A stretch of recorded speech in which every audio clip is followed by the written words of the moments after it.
Muborak hadislarida quyosh botayotgan paytda, tun paytida bolalaringizni yig'inglar, uylarga olib kiringlar, ko'chaga ularni qo'yib yubormanglar, jinlar tarqaladi deb aytardilar.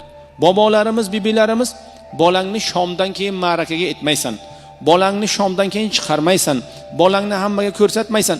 Mana shu narsalarni o'qitirardilar. Bibimizdan so'rasak, dalilingiz nima deganda, ularga ikkita dalil bor edi, ikkita so'z bor edi. Ular butun shariatni ikki so'zga jamlagan edilar. Birinchisi savob, ikkinchisi uvol. Tamom.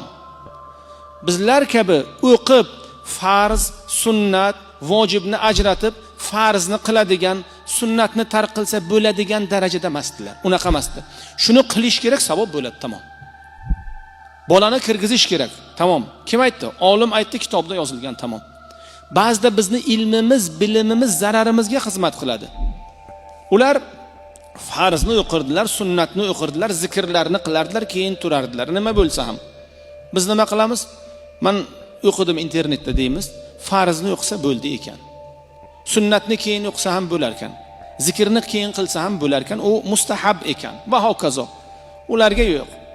Shuni qilish kerak, savob bo'ladi. Tamom. Mana shunday qadriyatlar, mana shunday urf va odatlar bor edi.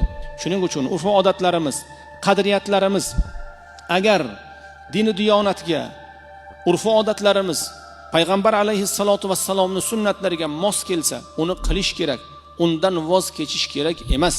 Hozirgi avlod qadriyatlardan voz kechayotganini ko'ramiz.